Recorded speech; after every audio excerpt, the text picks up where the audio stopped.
Good morning. Alrighty. Hi, guys. Welcome to my channel. My name is Emmy from Emmy Evolving. If this is your first time joining me, thank you for finding me. If this is not your first time, thank you for coming back. All right. So let's go ahead and get started. Kind of just checking all my settings really quick. Still getting used to this new platform. All right. So I asked this morning what this reading was going to be about, and what I was told is excite. Oh, no, that's not it. Hold on. Let me go ahead and fix that. I never saved it. So here goes. There. So trying so hard to fix the misalignment. So some type of misalignment occurred, and that misalignment caused, I guess, quite a bit of hardship for whoever, whether it's you or someone else. It caused quite a bit of hardship, probably with the emotions more than anything. And so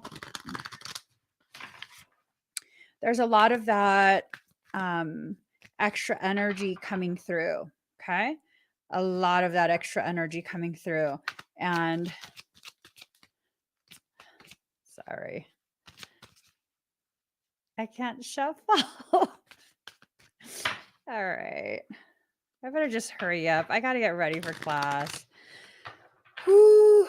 All right, here goes. Some of that. We'll get some of this. If you're new to my channel or to my Facebook page, I'm live both on Facebook and on YouTube. And if you want to leave a comment, if you want to interact with me while I'm live, you're going to have to subscribe or you're going to have to follow the page. Okay. I love the shift in environmental energies the moment I chose to do that. Okay, hold on. I'm hot. All right. Oh, what am I doing? Why do you sound like that? There. Okay. All right. How are you guys doing?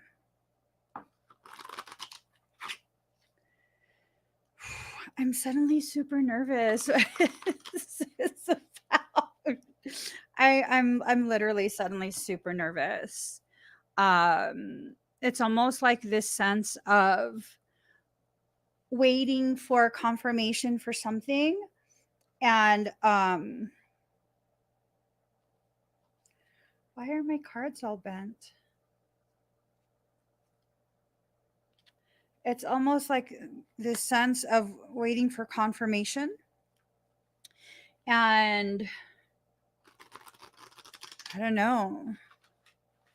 Let's just do the reading. Okay, that's what we'll do. We'll just do the reading and we'll see where this goes. Like trying to hurry up. 1, 2, 3. Okay. All right. Whatever.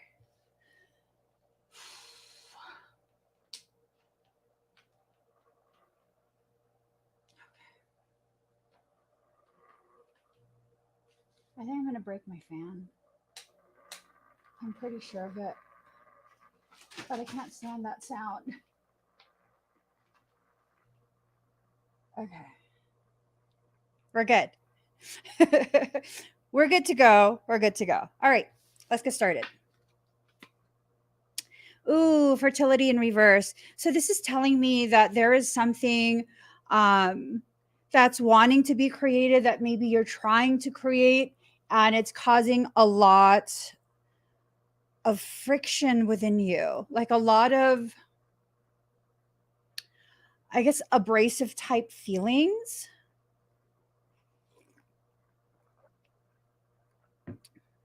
It's very, very interesting because the abrasive type feelings, it almost feels like that's the very thing that's sanding down the rough edges. I don't know if that makes sense. The sanding down of the rough edges. fulfillment in reverse, this fear that all this effort will amount to nothing. I mean, okay, so do you do things strictly for the payoff, the payout, or do you not realize that sometimes that some of the things you do in life, it's for the experience, not necessarily. I can't take this sound. I'm hot, but I can't take the sound. I can't. It's just my brain. It overwhelms my brain. Okay. Do you do things just for like the benefit, or do you see that sometimes the experience is the benefit?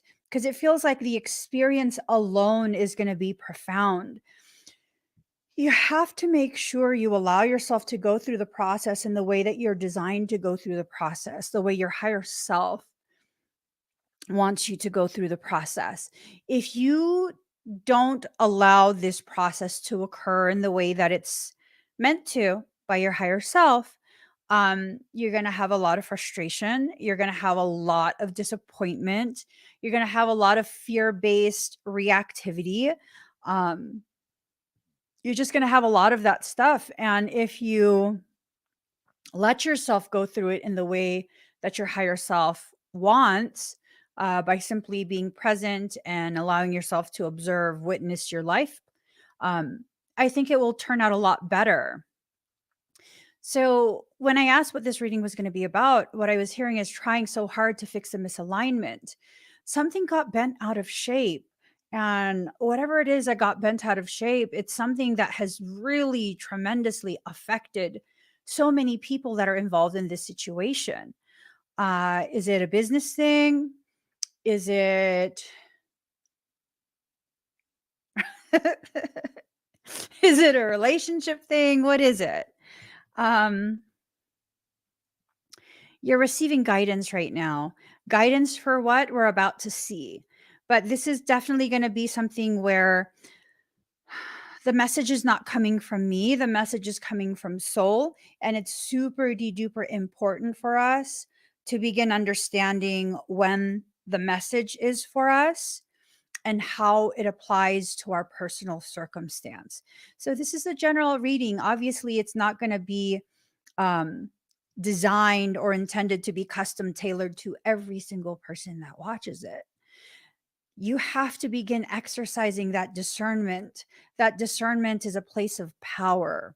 It is a tool of personal power because when you begin to discern, you begin to take back all of your ability to um, decide how your life will go, to decide what you will experience and what you won't. Death. So something's ending. Something has been in the process of ending, is what I get, for a very long time. It's been in the process of decay for a very, very long time. Um, this comes from Michael, not from me. He says things that were decided to fill spaces left behind are now being cleared. So maybe you decided um to choose a situation that you were simply settling for that because what you really wanted wasn't available anymore, right? It wasn't available. Say you wanted I don't know, I don't shop. Okay, say you wanted uh, a specific pair of shoes. You wanted this specific pair of shoes. They didn't have it in your size, but you really, really, really wanted shoes that day. And they told you it was going to take some time. It's on back order. And you decided, well, I'll just get these shoes instead of what I really, really want. And the shoes that you got instead, they were doable. It's doable. There's nothing wrong with it, but it's not what you really wanted. And so now the shoes that you really wanted are no longer back ordered and they're about to arrive in stock. And so now you have to decide, you only have space in your bag, your travel bag, for one pair of shoes. you're going to have to get rid of the old shoes before you can purchase the new shoes. You just have to. There's no space for both. And for some of us, we don't realize that we travel through life with limited amount of space. We only have certain amount of space for emotional baggage. We only have a certain amount of slots open for people to occupy. And it's something that's been being worked on for such a long time, this letting go of what's no longer necessary, letting go of this thing that became like a comfort blanket for you, a security blanket for you.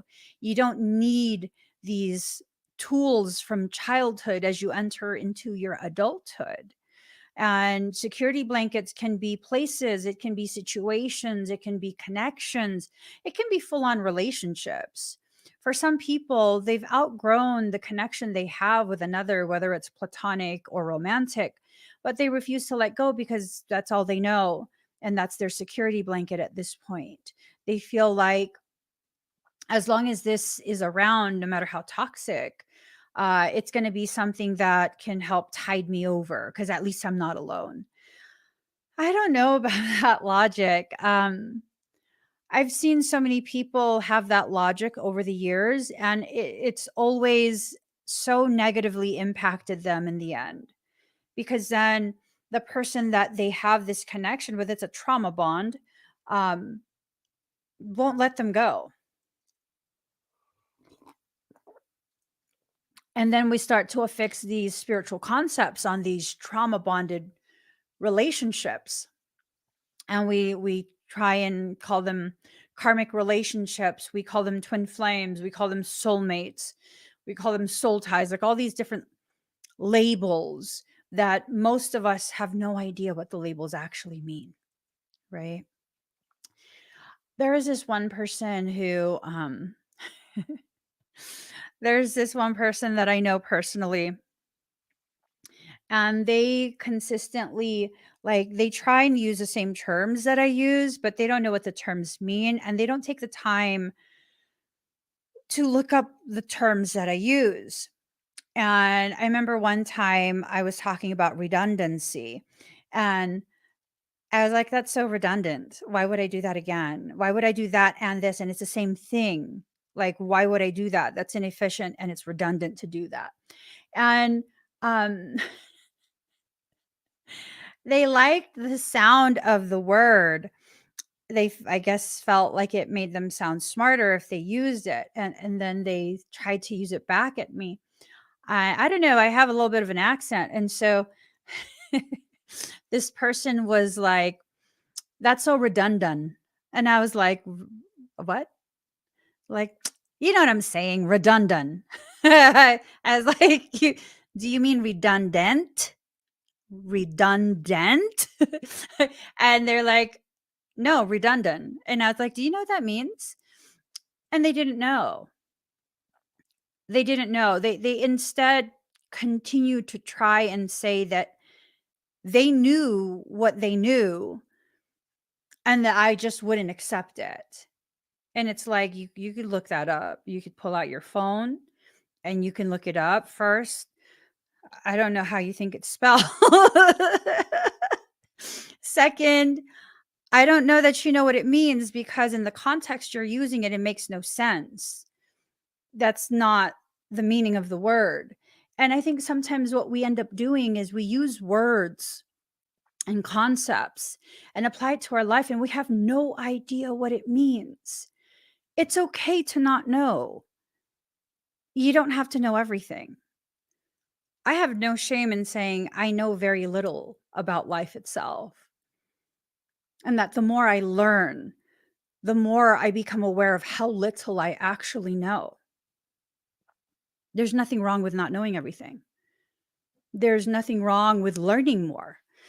As a matter of fact, when you have no problem with being honest about how much or how little you know, you open yourself up to the potentiality of increasing your wealth of knowledge. It's a beautiful thing. It's a very, very beautiful thing.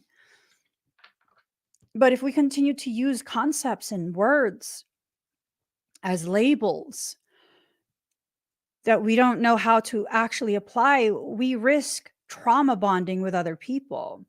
We risk building bonds that are based in interwoven traumas, and those interwoven spaces become the places where we're stitched to the very toxicity we're trying to escape. Don't form adhesions and think that they're bonds. Sometimes, most times, when you form adhesions, that is so painful to correct, because oftentimes that adhesion is a result of trauma in that area and the body overreacting and healing improperly. You're going to have to cut it off again and go through a second healing process, hoping that it doesn't adhere again. And I think a lot of the connections that we have that are the most toxic for us are connections that were misaligned, and we became adhered. It became an adhesion. And that's very, very difficult. It's very, very difficult. You feel stuck. You feel as though there's no other circumstance that can fix this. There's no options. There's no decisions. There's no alternate ways to be. And there actually are. This death card shows the end of something, the end of a connection, the end of a situation, the end of whatever it is that needs to end. And we have to allow it, because if we don't, it will get worse. It really, really will. Awakening in reverse, this lack of desire to know, this lack of desire to be aware. Aware of what? I don't know. I don't know. What are you hiding from yourself? Because I think a lot of us hide the truth from ourselves. Concealment. See what I'm saying? The hiding, the allowing of the lack of understanding. I think this ties into this concept of not understanding something and not putting the effort into understanding because you don't want to understand. It's a form of avoidance, and I'm absolutely guilty of it. There are certain things where I'm like, I feel something. And then I will totally be like, but I don't know where it's coming from. I don't want to know. I'm not going to check. I do that a lot. It's okay. Is it okay? That's what Michael says. I just said, it's okay. And he says, but is it okay? Well, I don't know. I don't know. I think it's okay. And he asked, how's that worked for you so far? It beautifully. It's kept me in my bubble beautifully. It's kept me so beautifully unaware.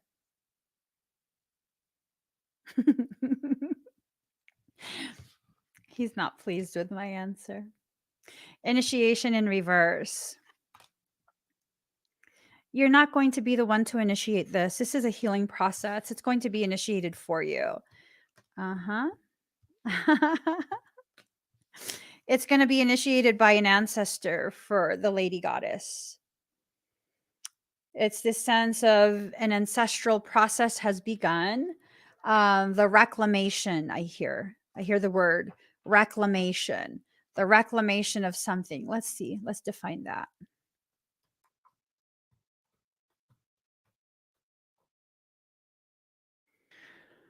Process of claiming something back or of reasserting a right. The cultivation of wasteland or land formerly underwater. So this is somewhat, maybe you've become waterlogged. I'm sorry. Maybe you've become waterlogged and you're existing in a bog. And this is someone whose presence will help to lift you up. Okay. So I don't know fully, but Michael is reminding me of this the documentary that I was watching years ago. Excuse me. I was watching this documentary years ago, right? And it was talking about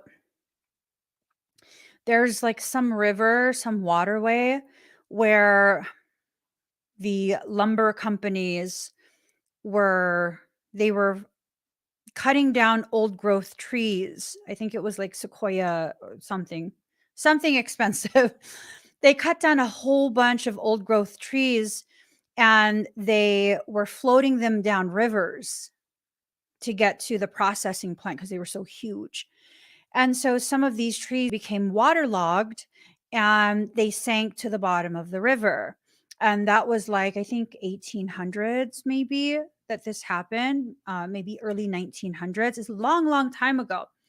And so this documentary is talking about how, that was realized and this whole operation was put into place to extract these old growth trees that were so perfectly preserved in the water. And it's one of the most expensive woods, if I remember right. And it's like, that's you. That's you. Life cut you down and you sank to the bottom of the river of life and you became waterlogged. And this whole process occurred over an entire lifetime. And now this secondary person, their presence will be the very mechanism that gets you out of that water and and turned into the most beautiful furniture. And I mean, Michael says, what if this requires the involvement of someone who knows how to handle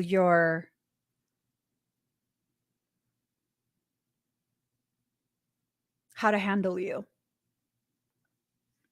What if this is someone who has spent the time to master the art of furniture making, master the art of woodwork? I don't know. I don't know. Trying so hard to fix the misalignment. Uh, I don't know what this means, but I got to get ready for class. So, balance in reverse. This lack of balance is going to be restored back to a state of balance. Lack of movement forward, timeout, celestial teacher, shine. All right. So there was a lack of movement forward because there was a timeout being taken.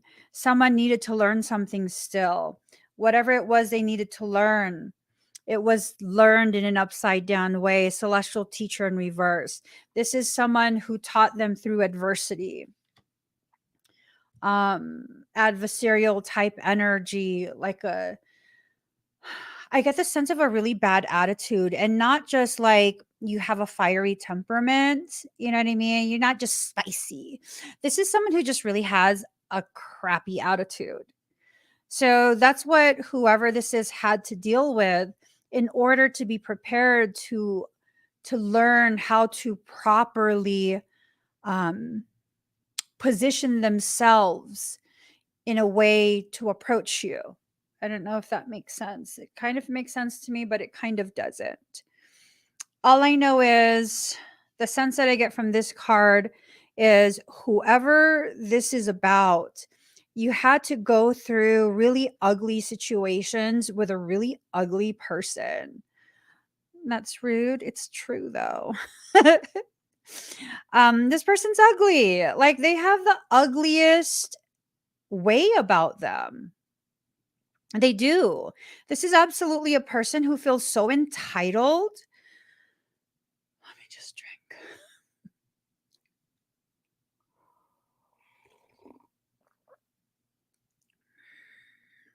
Let me drink down my irritation. This person's energy irritates me. Irritates me. This is like the type of person where I wouldn't feel bad if me telling the truth made you cry. Mm-hmm. I totally would be like, huh? You finally heard someone talk back to you for the first time, huh? Hmm. This sense of entitlement, like it's your job to deal with their attitude because you made them mad. I wish I was your mom. I teach you real good, kid. I teach you real good. I wish I was your mom. Okay.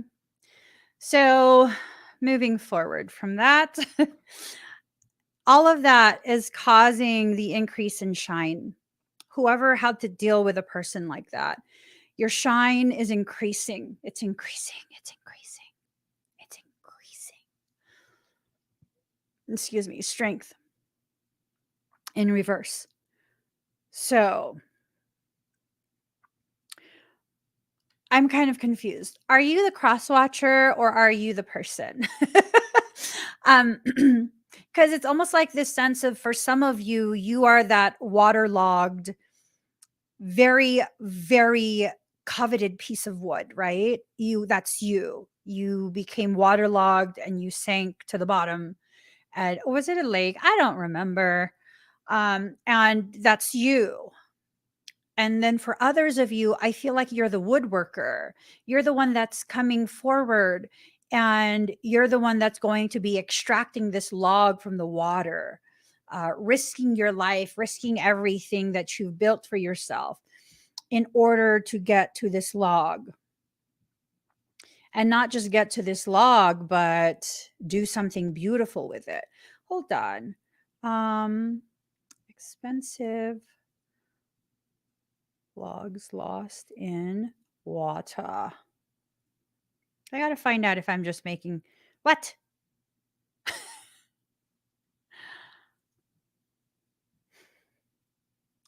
What the hell? What the hell? Um, said I was a robot. 1800s era sunken logs. Yup. Logs hidden for a century in rivers of the southeast can be worth big money, but retrieving them is often costly and dangerous. Let's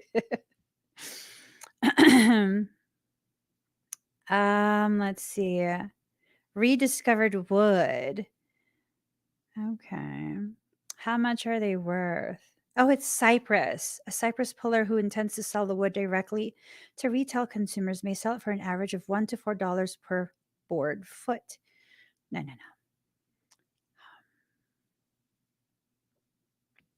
That sucks. Why do they put tree logs in water? Um, okay. What are submerged logs? Deadheads. That's what they're called. Okay. I need to stop because I'm going to go down a rabbit hole. I'm going to totally go down a rabbit hole with all of that. But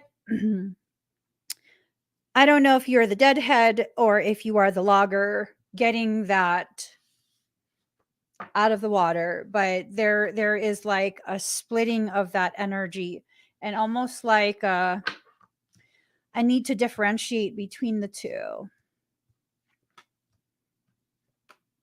All right.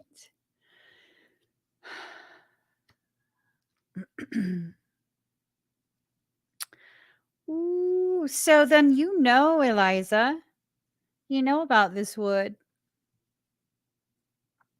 Okay. So, okay, wait. Since you know about this wood, how much risk is involved in the extraction of that log? Because it's almost like we have to be aware of the amount of risk being intentionally incurred by the individual who's trying to do this. It's a crazy amount of risk. Like they're putting everything on the line. I don't know. It's just this sense of they're putting everything on the line for this. Whether it's you doing this, whether it's someone else, there's a lot of putting things on the line.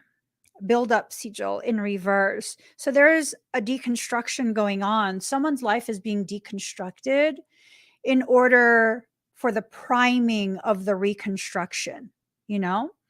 Abundance sigil. There's an abundance of risk, but there's also an abundance of reward if the guidance is taken and whoever this reading is for will heed the information from their soul. Galactic assistance and renewal. It's almost like this sense of whatever the placements are in your chart was intentional, your astrological chart. I'm not big on astrology. I'm astroliterate. But it's this sense of whatever the placements are in your chart, all of that was for a reason. You were filtered through that alignment because it codes your system.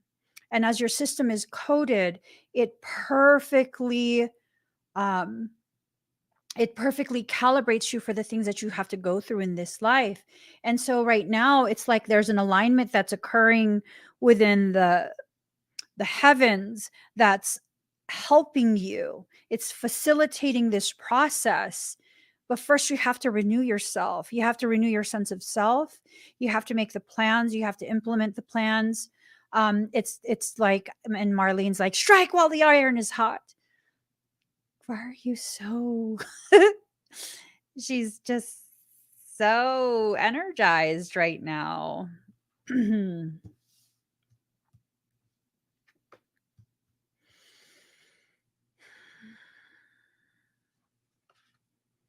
all of this attempt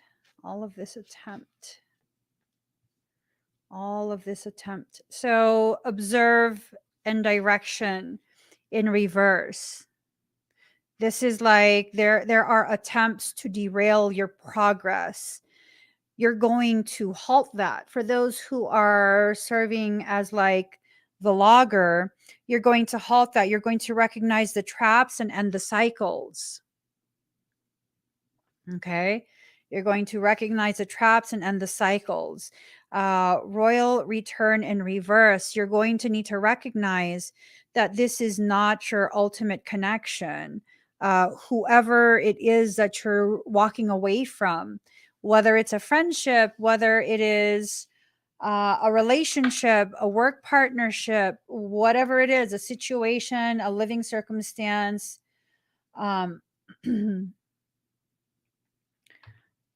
you're going to need to recognize it for what it is, a falsity. There are things that are hidden. Oh my.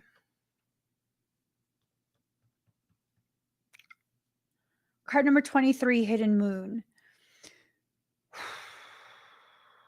It's this sense. Why would I say that?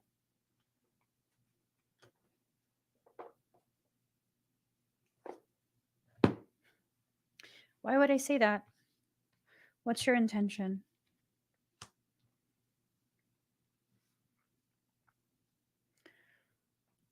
All right. So I guess we're playing tag team today. Excuse me. So Marlene says to say, just follow the bunny. And I said, why would I say that? What's your intention? And Michael says, it's not for me to need to understand fully the intent before I comply.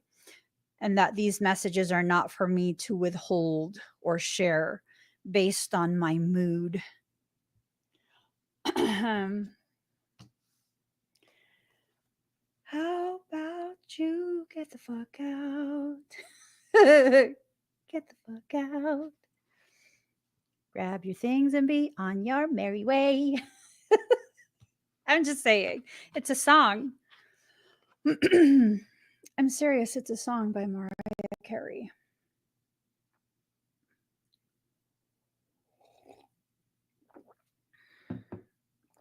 So, card number 16, Cancer. I feel your feelings are your God. The soul is your temple.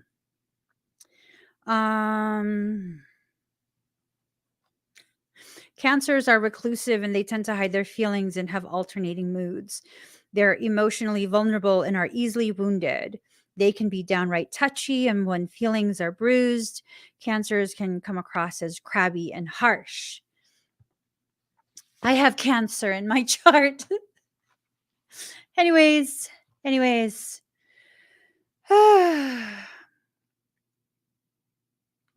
Anywho, when the Cancer card presents itself in a reading, you can be assured emotions are high. You may want to withdraw, or you may be dealing with someone who is withdrawn or depressed. There's a feeling of being connected to the unseen world, and this includes the world of ghosts and spirits and bad-tempered archangels. This card can indicate inherited psychic abilities and even witch blood. Okay, I'll stop. Anywho. This card can also mean you're in sync with other people's emotions. You instinctively know what to do at the right time. So there is a syncing that's going on. There's a sensitivity and emotional closeness indicated. If your question is about love, it may be a secret or involve bonded souls. It can also mean that family or domestic issues need to be addressed, women's issues and how women get along. Okay.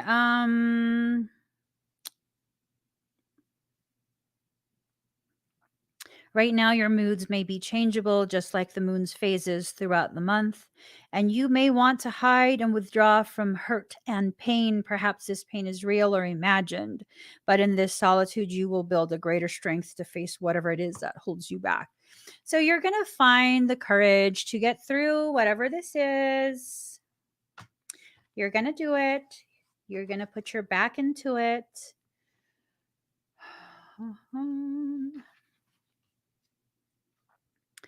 And you're not at risk of being Buddha palmed. She's Buddha palming him. No, I'm joking. She's not. Card number 8, Chiron healing. The wound is a place where the light enters you. Healing must take place before you're able to deal with your matter. Chiron is not a planet, but a comet with a unique orbit that travels through the entire zodiac over approximately 51 years. Okay.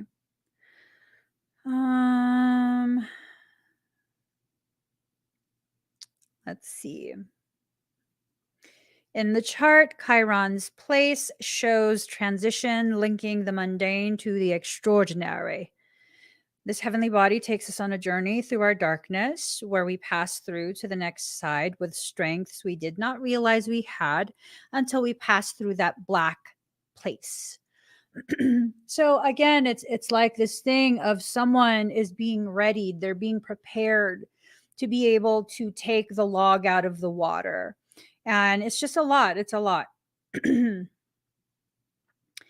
Chiron is about the blending of the energies. Just don't throw out the old. There's wisdom there, but you should also embrace the bold and the new. In keeping with this, Chiron also governs quantum physics, medicine, and astrology.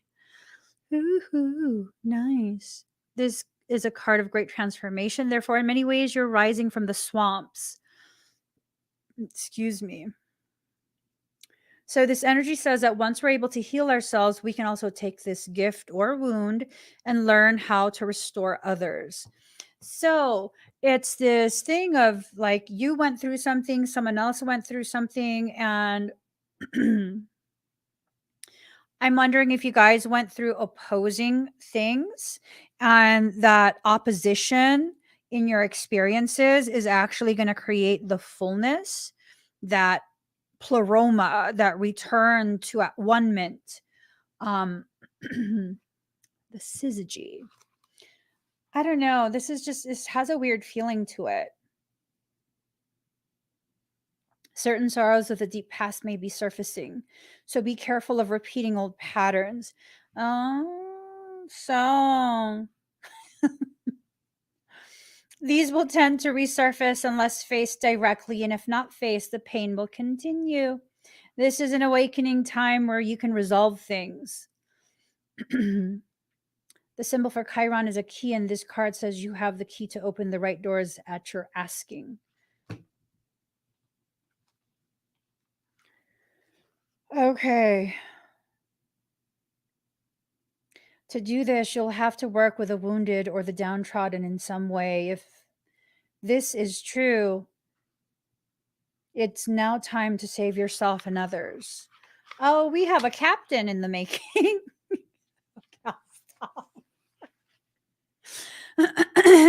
We have a captain in the making. I can't help it. I'm sorry, Michael. Be mad at me.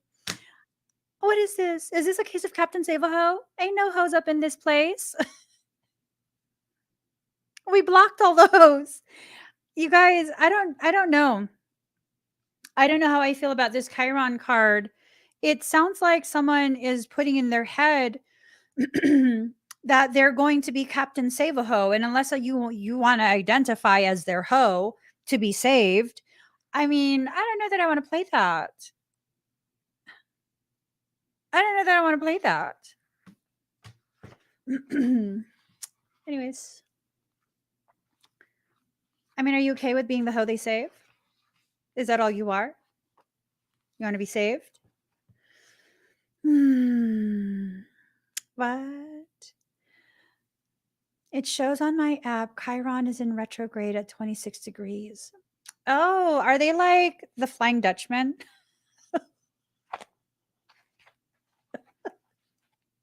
Oh my god.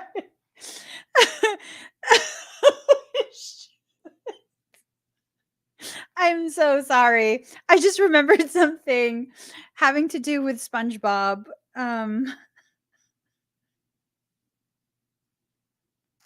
Let me just stop.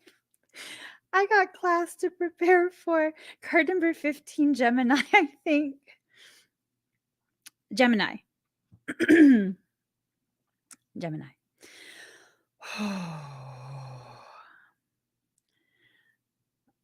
Oh. Okay. Communication is key. Be versatile and quick at this time. You must also be mindful because people are talking. Let's give them something to talk about. Let's give them something to talk about. How about hoes, hoes, hoes? Seriously, people are going to talk no matter what. They're going to talk no matter what. Okay.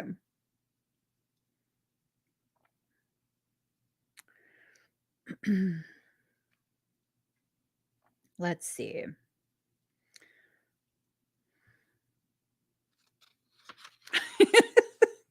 All right. A dual sign. Many Geminis are left hand. No.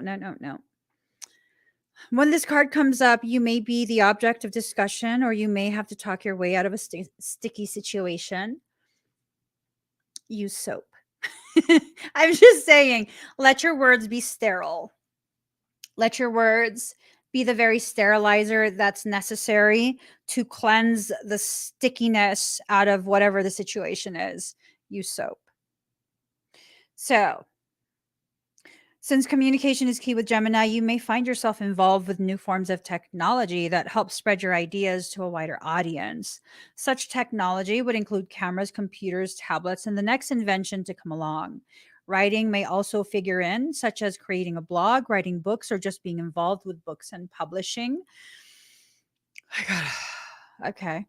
You may find yourself either to be a skilled diplomat or asked to teach or give a speech.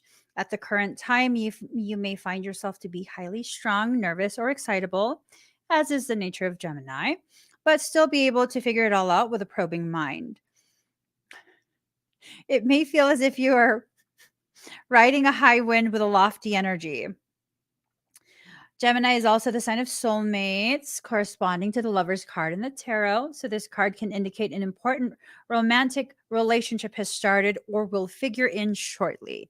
So, yes. The bottom line with a Gemini card is this: words are important now, so use them wisely. Words will be imperative regarding the outcome of this reading. So, I wasn't feeling that. Words are imperative. Like, what do you want me to say now? Because it feels like there is, Marlene goes, what do you mean? Because it feels like there's something else you're going to tell Michael to tell me to say. So why don't you just tell me yourself so that we can stop this game?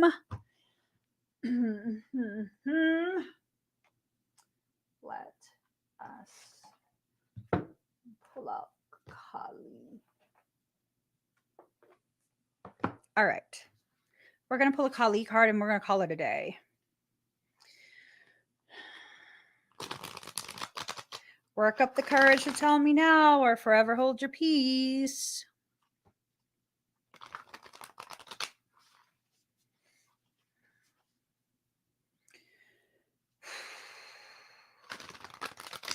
So Marlene's showing me some sort of diner or cafe, and she's talking about donuts.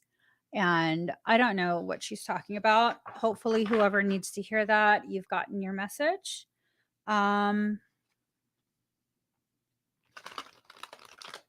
of like driving late at night.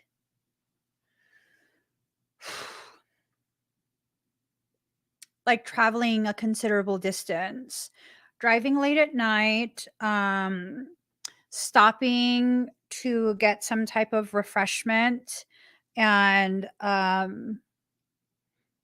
like a consideration of donuts. I don't know. It's like a gas station, cafe, something or other.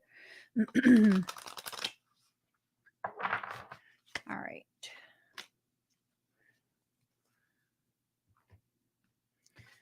Here goes. Durga. Ooh, I like that. I like that. Who doesn't like a good Durga? You know, all y'all over here trying to be Devies while I'm over here just being the greatest Durga I could possibly be. Durga Kalika. She is a fierce divine justice and unyielding resolution in favor of the light. She is every method and all means necessary to ensure success for the soul. She is the unexpected victory arising at the very moment when all seems lost, transforming tragedy into triumph. She is our spiritual sun, our light, and our ever radiant reminder that from darkest night, a new dawn shall always arise. Dare to trust more in your faith than your fear. For every problem that can arise, there are many more divine solutions unfolding even now. So there's a lot of solutions being placed in your life. And if you can find the courage to accept the solution, to receive the guidance that you're being gifted with, your journey will go very far. In Hindu cosmology, through which Kali Ma is known, life is sustained through a continual balancing and interaction between the light and the dark, of that which promotes life and that which destroys it. In one story of Kali's birth, she erupts in a frenzy of divine wrath, catapulted out of the awakened third eye of the golden warrior goddess Durga, straight onto the battlefield to arrest the rising power of evil forces. Do you know the most efficient way to combat darkness? What is the most efficient way to combat, to negate darkness? In the cosmic realms, you introduce something even darker. Darkness will be consumed and absorbed by the darker one. But you have to make sure the darker one has the ability to control itself. So it's almost like This darker aspect of you is coming forward, and the lighter of the two darknesses is trying to prevent you from moving forward. You're going to have to allow yourself to enter into this space of just pure shadow aspect. That does not mean you are evil. It doesn't. It doesn't mean that you're heartless. It doesn't mean that you're a bad person. It means you finally understand your worth and you will not accept anything less than what you know you deserve. And sometimes we have to be honest with ourselves that the people we keep giving chances to have no capacity to understand the true gravity of what we deserve. And that's just how it is. The light will only displace the darkness, it does not destroy it. And that's what we've been doing so much of, this thing of turning on the lights. Because why? Because we're afraid. So we have to turn on the lights so that we can see and quantify. But the thing we need to quantify the most, the thing we need to witness the most, will always retreat to the outer edges of the boundary of that light. So then what do? Continue to run around your room in circles trying to chase the very thing you need to see and be aware of? Or do you leave the light off and allow it to come to you so that you can grasp it and utilize it in the way it was meant to be utilized? I'm not talking about doing demonic work. I'm talking about a process that we are in, all of us, in the same process of being afraid of the very things we need to be aware of. So we dance around the subject. We turn on the light, an artificial light at that. And then we never actually get the very thing that we need to get, the very thing we need to understand in order to know you don't have to stay in that room anymore. There is a door. You see that little protruding thing in that piece of wall that has a line that separates it from all the other pieces of wall? That's called a door. And that little protruding thing is a doorknob. If you grab that and you turn it, the door will open and you will set yourself free. But you will never know that. You will never come to that realization so long as you continue to fear the darkness, the shadow that lives within you. We're taught to be afraid of shadow. Why? It's within the shadow of your mother's womb that you were first formed. That was your first home when you first became a physical form. And where shall your body rest when this life is done? Yet still in shadow. So what's evil about shadow? It is the entry point and the exit. And if you continue to play this game with yourself, then exactly that is what's going to happen. You're going to play a game with yourself. And you're going to run around in circles. And you're going to continue to fail to understand what it is your life is trying to bring to your attention. Amen to that, Eliza. I've come to discover the same thing for myself. She says, I've come to embrace my shadow. That aspect of me carries the rest of me through the roughest stuff. It's always my shadow that gets me through the setting of a situation. You know, like how the sun sets. There's a sunset for every situation that arrives in your life. And if you allow your sun to set, most people think that's giving up.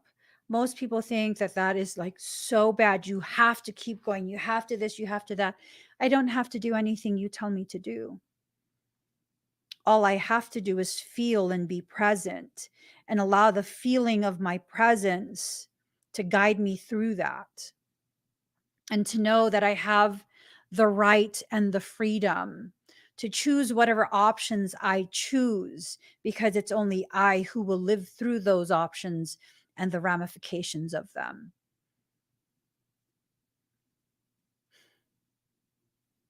Michael says, you are your own collateral damage. That. Ouch.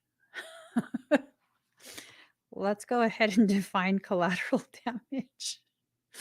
Ouch.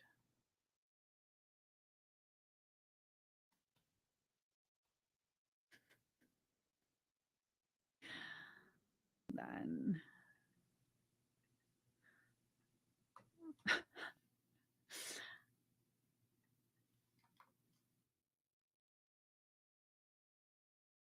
injury inflicted on something other than the intended target specifically.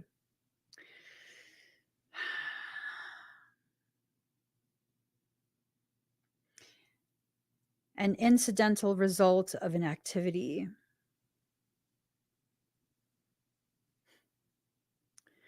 Dang. You are your own collateral damage.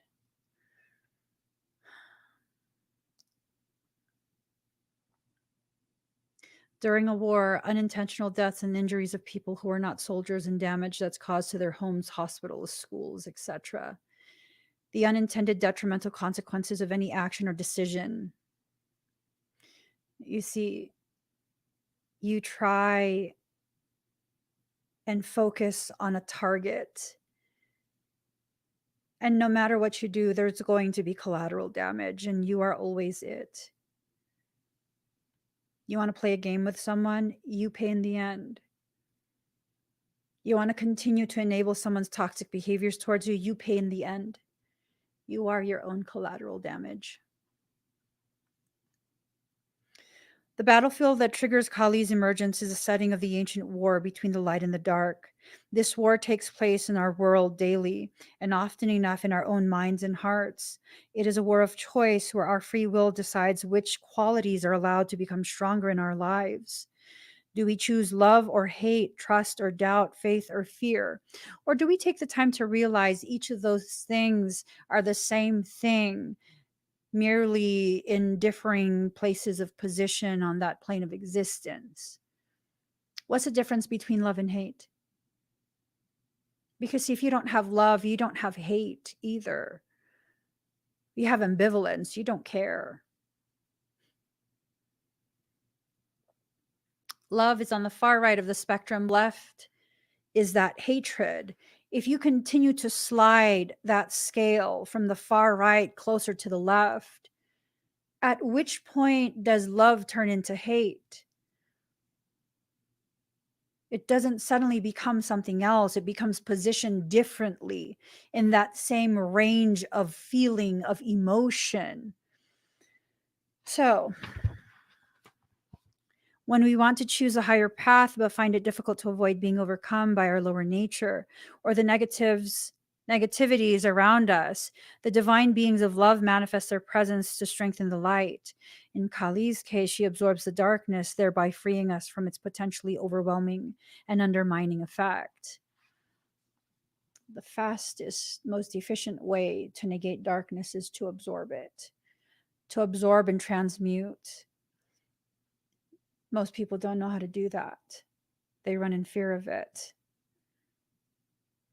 I stand my ground and scream in its face that I'm ready to play.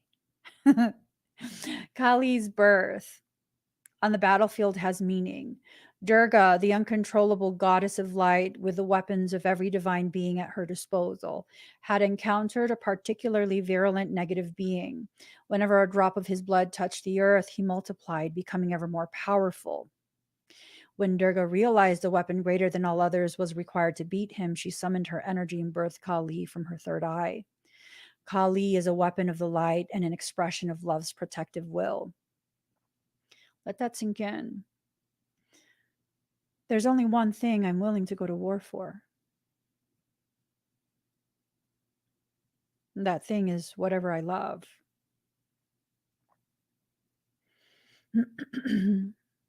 So Kali leapt forth, gobbling up every emanation of the demon and every drop of blood before it could touch the earth, ending the cycle of terror. Kali is the wrath of the goddess of light, divine fury in action. She not only strengthens the workings of goodness in our lives, but she reverses negativity's grip and brings it to an abrupt halt. The healing consequences of this intervention can result in dramatic changes. Situations that obstruct us, even without us fully realizing it, give way. And through that process, an easier and more graceful path unexpectedly opens up. When this oracle arises in a reading, an unexpected ease and grace are due to manifest. Know that the fruition of your soul shall be unstoppable. Whatever divine protection is necessary to secure your fulfillment shall spontaneously arise. What are you asking me to do?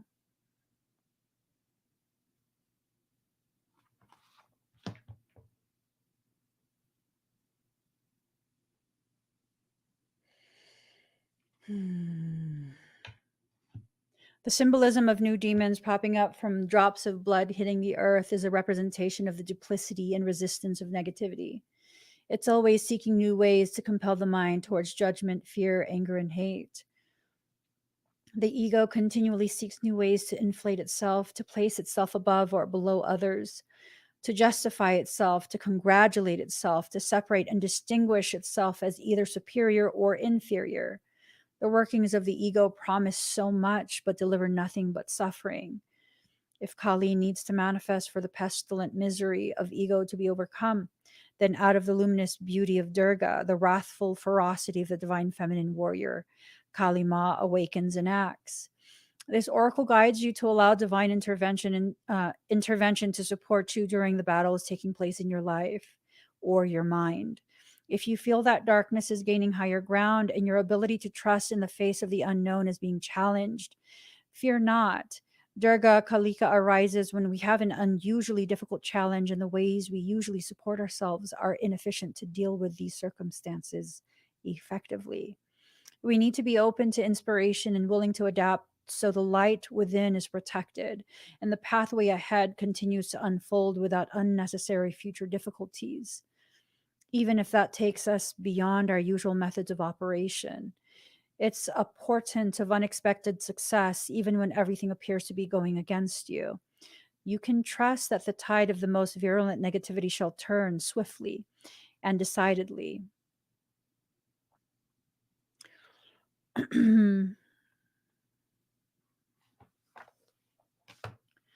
So, I'm going to be doing expedites later on this afternoon.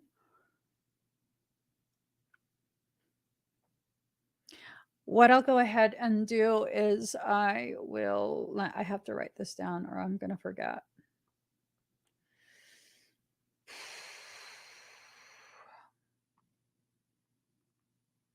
Hold on.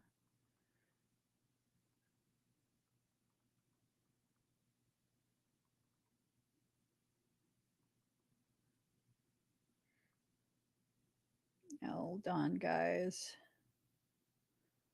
I'm going to do expedites that I've never offered before publicly. These expedites have a lot to do with the negation of parasitic thought inception. It has to do with keeping your thought process pure and all of the guidance from being muddled.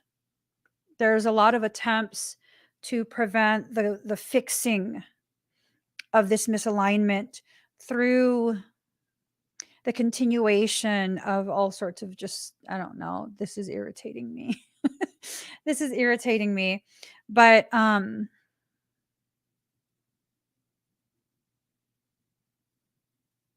why?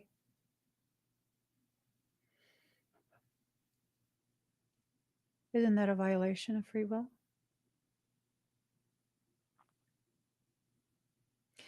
So Marlene's asking me to do something.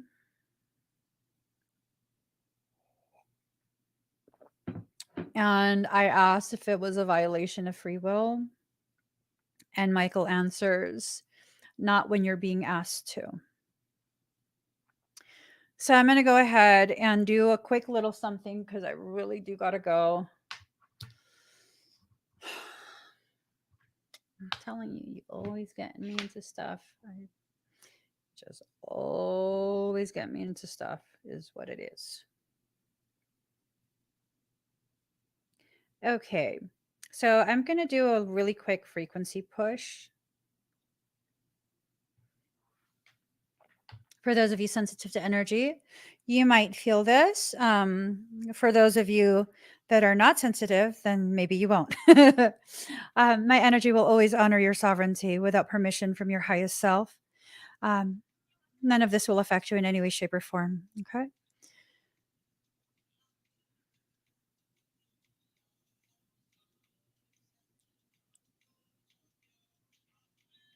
Marlene says this is her gift.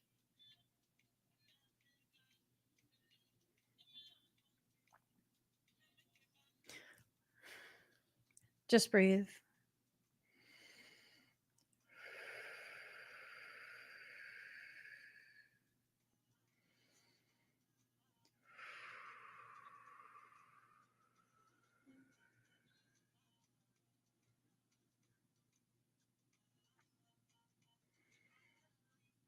See a road that's laid before you.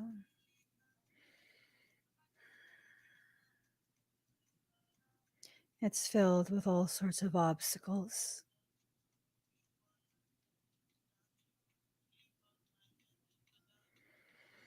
All this dirt, fallen things that obscure the road.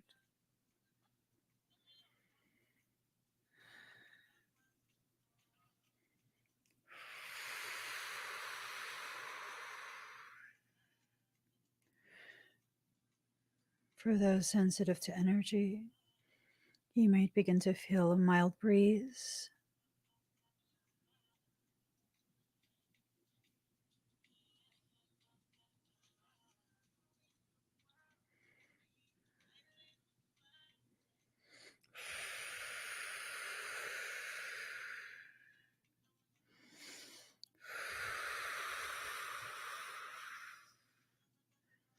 And that road is now being cleared.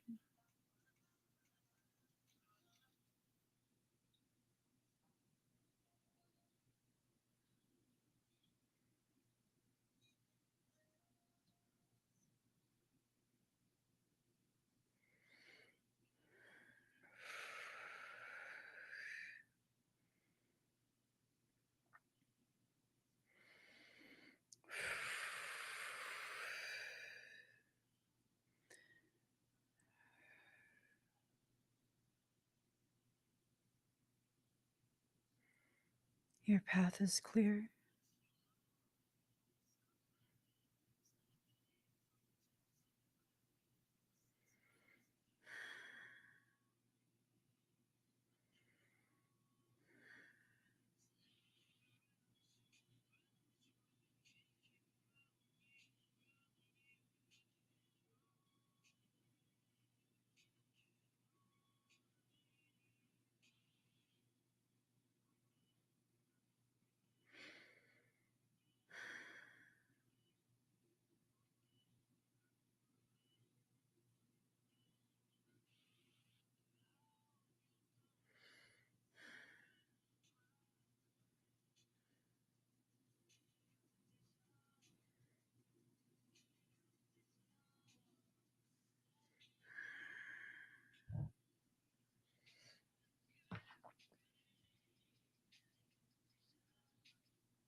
All right, guys. So hopefully that helps whoever needs help clearing their pathway so they can travel whatever road they need to travel. Hope y'all drive safe wherever you're going. So I got to get going. Please give this video a thumbs up. If you haven't already subscribed, please do subscribe. Turn on that notification bell. Join me when I'm live. I got to get to my class. I'll see you guys again. I will be live later today, 4:30 p.m. Pacific Standard Time. I'll be doing expedites and I will be doing several that I've never offered to the public before. I've done these privately, but never publicly, and you'll have the opportunity to go ahead and select that later today, 4:30 p.m. Pacific Standard Time. Excuse me. Meet me back here. I'll see you guys. Bye, everyone.